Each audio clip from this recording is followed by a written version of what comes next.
Yet another highly regarded high school basketball star is taking his talents to the NBL. What does Trentyn Flowers' departure mean for Louisville? And will this trend continue in college hoops? You are Locked On College Basketball, part of the Locked On Podcast Network.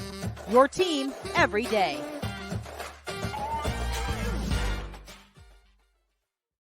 Hey folks, welcome into the Locked On College Basketball Podcast, the only daily national college hoop show out there, part, of course, of the Locked On Podcast Network, your team every day.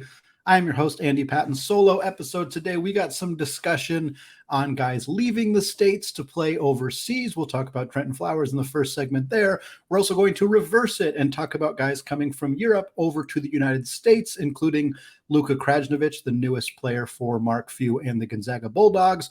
We're then going to close out the show talking about our recurring series that we've been doing here for the last month or so, discussing new coaches in new environments and how we expect things to go for them in that new spot. We're going to talk about Amir Abdur-Rahim taking over at South Florida after a tremendous season last year at Kennesaw State. That is the blueprint for you all today.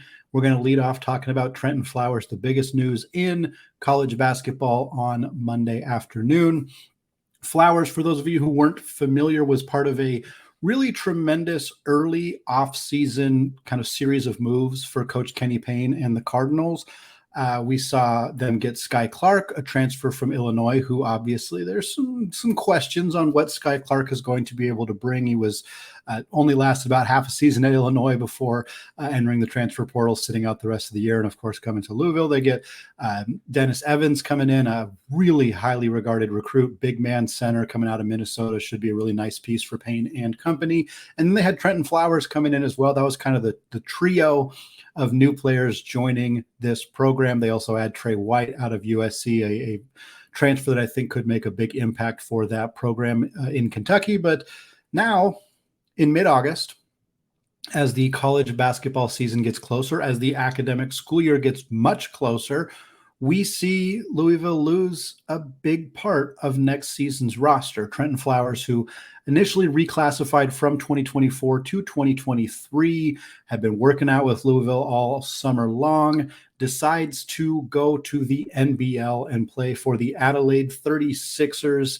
in the National Basketball League. The NBL, for those of you who haven't paid a lot of attention to it, is a kind of up-and-coming league in Australia. It's been around for a while, but they're really kind of making an emphasis to try to have more of a, I guess, feeder league or a bigger youth movement in Australia. And it's really kind of had an impact on American basketball in some significant ways. Flowers being one of the more significant ones. A.J. Johnson was a big name as well. He'd been committed to Texas, decommitted from Texas, and is going to go play in the NBL as well.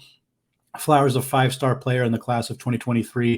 He was ranked number 18 at ESPN. He was not quite as highly regarded by 24/7 Sports. They had him 30th in the class of 2023, and I think only a 4-star. But the main appeal about Flowers is that he's a 6'8" kind of guard forward who can really play the guard position. You always love those bigger guards. That's been a huge movement we've seen, not just in college basketball, but in professional basketball as well, especially in the NBA. Bigger guards are the direction that teams are going, the direction that coaches and players are really kind of looking out for. And that was what was really the big appeal for Flowers. 6'8", ball handler, shot creator, could do a little bit of all of that stuff. And I think that was kind of the issue, was that he didn't feel like he was going to get the opportunity to showcase all of those skills while with the Cardinals. And instead he goes overseas and goes to Australia, where he believes that he is going to be given more of an opportunity to run a free-flowing offense, be the primary ball handler, be the point guard. And I mean, he's straight up said, I'm going to read a quote here that he said after making this announcement. Direct quote here. He says, quote, "This was the toughest decision I've ever made. Louisville was my dream college, but I feel like signing in the NBL gives me the best chance to lock in and develop my game. I'm going over there to play point guard, to learn how to run a team and be a player like LaMelo Ball or Josh Giddey. Adelaide is a place for me to lock in and focus on my game." Flowers wanted to play point guard at Louisville. And he wasn't being given the opportunity to do that. I think that is the correct way to read this situation. There was a deleted tweet by Flowers talking about how he wanted to play point guard. It happened shortly before he made this announcement. Not super hard to put all of the pieces together there, especially when you consider that they have a player like Sky Clark coming in. He's going to play point guard. That is the likely expectation for Kenny Payne's team next year. But this is really, really terrible timing. And I'm not going to criticize Trentyn Flowers for doing what he thinks is best for him. The NBL has proven it is an avenue for success at the NBA level. The two players he used as examples, LaMelo Ball and Josh Giddey, are both oversized point guards who are succeeding in the NBA. If that is the type of player that he views himself as being, is a 6'8" point guard, and he felt like he wasn't going to get a chance to play that role at Louisville, but he can go to a place where those types of players have developed successfully, why wouldn't you do that? And I think that's a completely reasonable take, while also acknowledging that this is incredibly crappy timing and is really frustrating for Kenny Payne and their staff. And again, I'll read a direct quote here, this one from Coach Payne. He says, "Earlier today, Trentyn and his family informed me of his decision to pursue a professional career overseas. We're certainly disappointed in his decision and the timing. We fully believe in the University of Louisville's ability to help student athletes reach their goals, including to play at the highest levels of professional basketball. And we're confident that Trentyn could have achieved his dreams by making Louisville his home. However, we wish Trentyn and his family well in all of their future endeavors." And yeah, I think that's kind of, those two quotes really sum up this entire situation. Flowers wants to be a point guard. He wants to go to a place that can develop point guards, that can develop big point guards, where he can play that role right away. That is what he is choosing to do. Understandable. But for Coach Payne, this is frustrating because it's mid-August. The amount of roster movement that we have seen in college basketball in August this year is staggering. And there's already been reports. Matt Norlander wrote an incredible article that is highly, highly suggested to check it out if you can, about how coaches these days are burned out. They're tired. They don't get an off season anymore. And I know some people might say, oh, wow, like they're getting paid a bunch of money to do this. But the industry has changed so much in the last couple of years that now you don't get time off. You don't get those breaks. We're going to talk about it shortly. Gonzaga added a new player very recently. Of course, this situation happened with Flowers. We're seeing more players enter the transfer portal. Mike Meadows just committed to St. Louis just recently. We're now seeing this influx of European players coming across the ponds to play in the United States, like Krajnovic, who we'll talk about momentarily, like Zvonimir Ivisic at Kentucky. Like, rosters are constantly changing and ebbing and flowing, and it is just a never-ending cycle in college athletics. But it's not easy to find talented players to add to your roster in mid-August. So Louisville's just down a player, and they're down a really good one. Louisville was 4-28 last year, and the moves that they have made this offseason have put them in a position to be significantly better next season. And I feel fairly confident that they will be, I guess, depending on your definition of significantly. Are they going to win 20 games next year? Probably not. But are they going to win more than 4? I feel pretty confident in saying that, yes, they probably are. But this is a trend that we're continuing to see. The Adelaide 36ers already have A.J. Johnson, who we talked about. He decommitted from Texas to go there. They already have Bobby Klintman, who left Wake Forest to go play for this team. Another NBL team added Alex Tui, who decommitted from Gonzaga specifically to go play in the NBL. Now, Tui is from Australia, so I think that situation is maybe to be viewed a little bit differently. But again, it's still an example of a player who could have played college basketball who chose to play somewhere else. Taron Armstrong was one of the most highly sought-after players in the initial kind of wave of transfer portal moves back in late March, early April. He ultimately didn't find a landing spot that he wanted. Gonzaga was in on him. Xavier was in on him. Creighton was in on him. He ultimately ended up deciding to go back home to Australia, again, from Australia. So the situation is a little bit different. But now that we're starting to see American high school students choose to play in Australia instead of playing college basketball, it makes you start to wonder if this is going to be a pattern. For me, NIL is such a big, powerful player in college basketball right now. The transfer portal allows you to freely move from school to school without a lot of penalty, except for rare exceptions at this point. So to me, college basketball is not in a position where we should be overly concerned about this continuing to happen.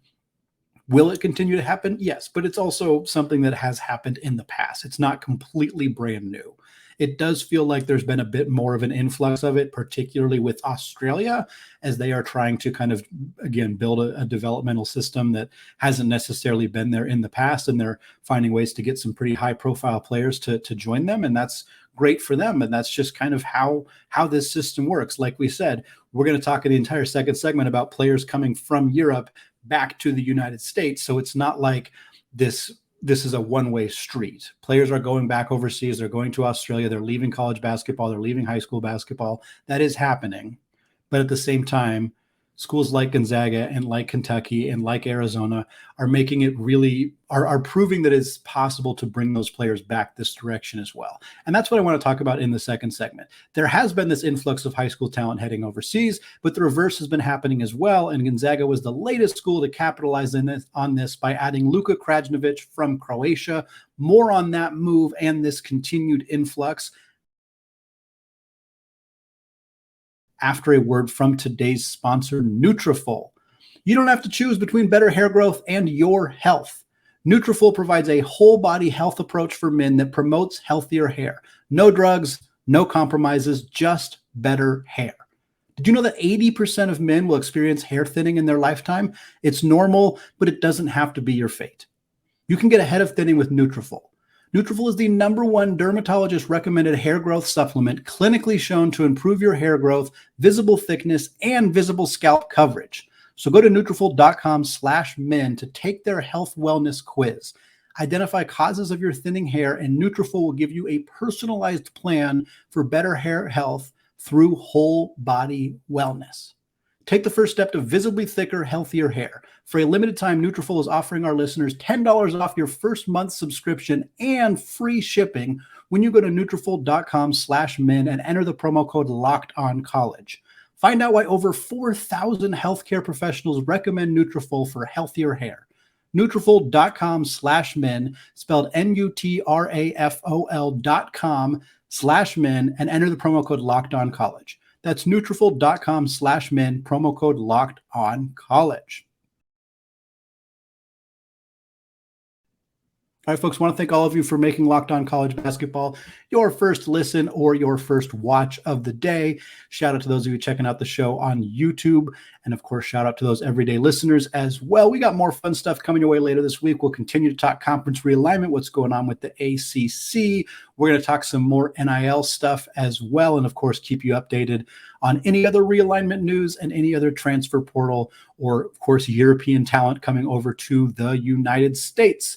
For right now, though, want to talk about Gonzaga's latest edition, probably their last edition, although they have had a very active offseason. This is their 6th newcomer joining Mark Few's team for next season, and that would be, as we said earlier, Luka Krajnovic. So Luka Krajnovic joins Gonzaga for the 2023-24 season. He's already signed. He's coming in. He's a true freshman, 6'4" guard from Croatia. Again, Gonzaga has a very healthy pipeline of European talent, dating back primarily to their time when Tommy Lloyd was their associate head coach. Tommy Lloyd was, of course, in that role for well over a decade, close to 2 decades before he ultimately took that head coaching job at Arizona, another school that unsurprisingly has a strong pipeline of international talent as well.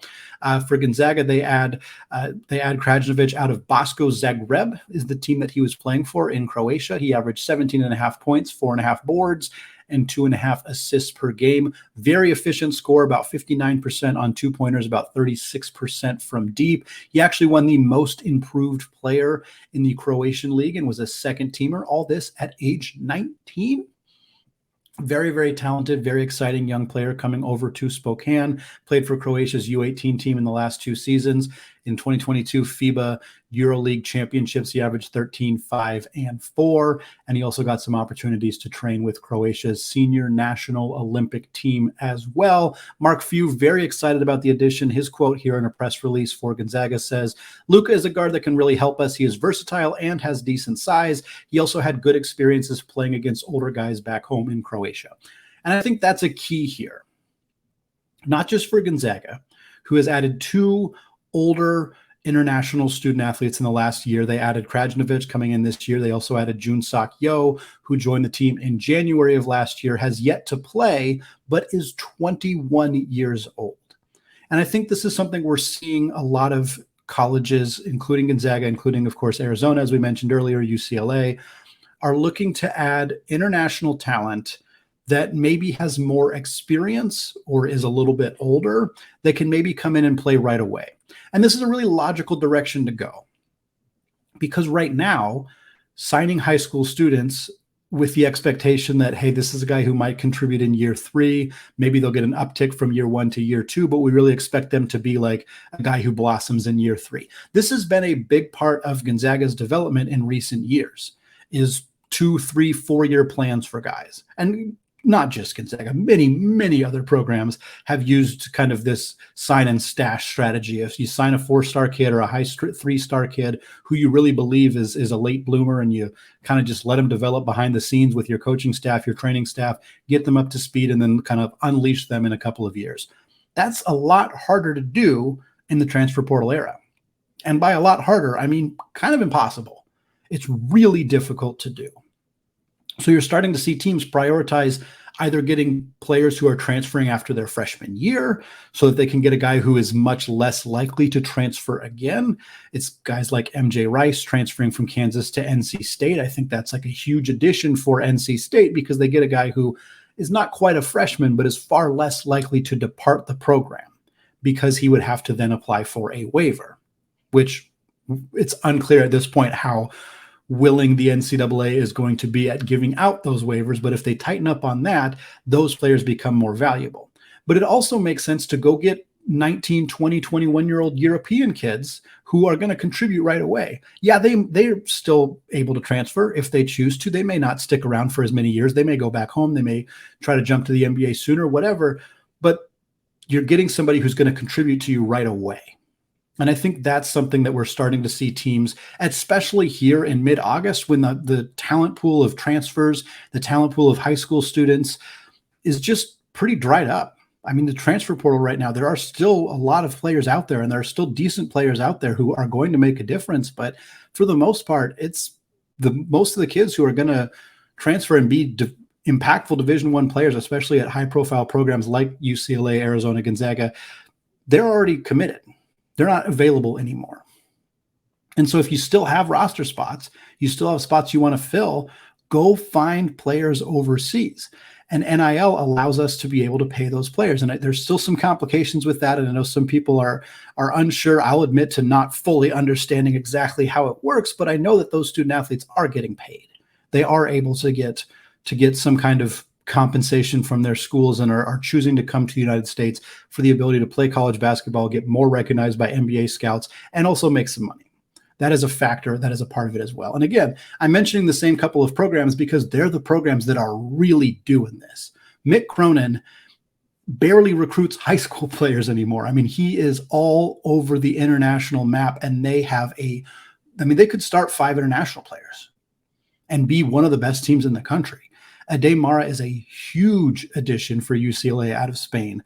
Really, a guy who might go in the top 5 of the upcoming NBA draft. They just signed him recently. They got Jan Vide out of Slovenia. They got Elaine Fiblue out of France. They have, and I'm going to butcher this one. I'm sure I've already butchered a few of them, but Berk B, we'll call him Berk B out of Turkey, who's another player who's expected to potentially be a first-round pick or at least a draft pick out of UCLA, again, coming over from Turkey. Kansas just added Johnny Furphy from Australia. Arizona's got a pair of Lithuanians joining their team again. Tommy Lloyd had a big role in recruiting Domantas Sabonis to Gonzaga out of Lithuania. He also had a role in recruiting another Lithuanian player that they had on their team, Martynas Arlauskis, who was there for 4 years. Didn't ever really play a whole lot, but again, Gonzaga, Tommy Lloyd had that pipeline while at Gonzaga. Now he has that same pipeline at Arizona, adding Arlauskis and Krivas from Lithuania. They also had Conrad Martinez out of Spain. So we are seeing some high-profile programs. Of course, we already mentioned it earlier, but Kentucky adding Zvonimir Ivisic is a huge, monumental addition for the Wildcats. He's going to be a starter for that team, most likely one of their better players, 7'2" player who can stretch the floor like there are really, really talented players overseas, and we're starting to see some of the premier blue blood caliber programs, or at least very, NCAA tournament caliber programs, go out and find those players and bring them across the pond, bring them to the United States, compensate them in some way, and really kind of help shore up what is becoming not necessarily an issue, but when you're losing players towards the end of the offseason, like we've seen that some of these teams have. Gonzaga lost Alex Tui, who of course went back to Australia. Like we're seeing roster movement continuing to happen. Like for Louisville, like that might be the route they take. Like they may look overseas and see if they can find somebody, because the options for them to find a 6'8" playmaking guard in the transfer portal, they're gone. Those do not exist anymore. If they can find a player like that overseas, that's the best route for them to continue to build. So it's kind of an interesting crossroads that college basketball is at right now, where you have this more options for high school players or for anybody to really change teams, change locations, play overseas. There's more, developmental leagues cropping up across the world that is allowing players to have more options outside of just being forced to play college basketball. But at the same time, college basketball is more appealing for international players because of the proximity to the NBA, but also because of compensation and various other things. So there's kind of this influx of European talent and also an outpouring of high school talent going across the country or outside of the country to other places. And it's just kind of an interesting dynamic that we're seeing kind of take place in college basketball these days. I'm not sure how long it's going to last. COVID eligibility will change the transfer portal in a fairly significant way. I think the NCAA will eventually do something regarding the transfer portal window at the very least, but it'll be interesting to see how this continues to shake in terms of players leaving the country and players coming into the country to play college basketball. We're going to close out the show with another preview of a head coach in a new spot. We've done about 4 or 5 of these over the last couple of weeks. This time we're going to discuss Amir Abdur-Rahim, who had one of the biggest glow-ups over the past 4 years and will now take over at South Florida in the AAC. All of that coming up right after this.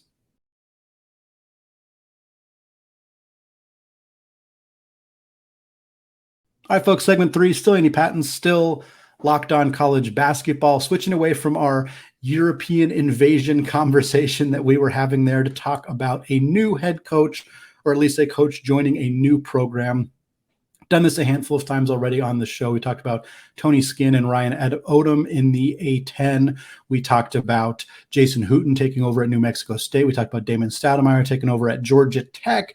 Now for today, I want to talk about a coach who got a lot of press early in the NCAA tournament last year, parlayed the success at Kennesaw State to a new job with South Florida. That is Amir Abdur-Rahim. And Abdur-Rahim's path from his first season as the head coach at Kennesaw State to now is a pretty spectacular one. When Abdur-Rahim took over his first full season as the head coach at Kennesaw State, they went 1-28. That is spectacularly awful. 1-28. This was during the 2019-2020 season. Things got incrementally better every year from that. The next season, 2020-21, was a shortened season because of COVID-19. They went 5-19. So not good, not great by any stretch, but an improvement over going 1-28 in year one. They took a big leap the following year, going 13-18 in that 2021-22 season. And look, any coach who can go from 1 win to 13 wins in a 2-year span, that's a very successful tenure. But nobody's going to argue that a 13-18 coach at Kennesaw State necessarily deserves a big promotion or a new program or anything like that. So Amir Abdur-Rahim decided that, hey, the best course of action is to continue to double our win count. And so they went from 13-18 in that 21-22 season to 26-9.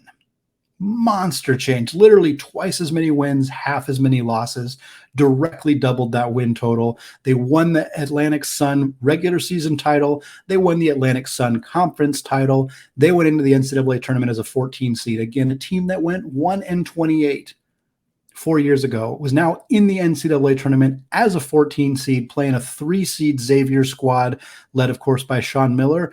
And man, the Owls at Kennesaw State took them to the brink. 72-67 was the final score here. Xavier just escaped from Abdur-Rahim's team. It did not take long for Amir Abdur-Rahim to start getting other offers. He ultimately ended up accepting a job, taking over a South Florida program that hasn't been good in a very long time. This is a program that has won 20-win season since 2012.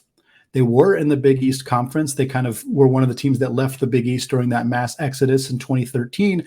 And since joining the American Athletic Conference, which is where they have been since the 2013-2014 season, South Florida, again, over the last 10 years, is 43-133. That is how they have done in the AAC. They do not have any playoff appearances. They have not won any conference tournaments, any regular season tournaments, have not been to the NCAA tournament, the NIT, anything like that.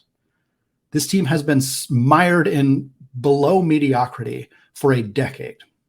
Brian Gregory was their most recent coach. He went 79-107 at the helm, a guy they hired who had previously been at Georgia Tech, who had some experience at Dayton before that. Not a bad coach by any stretch of the imagination, and 79-107 is a little bit better than they had been doing previously, but this is not a program that has found a lot of success on the hardwood in a very long time.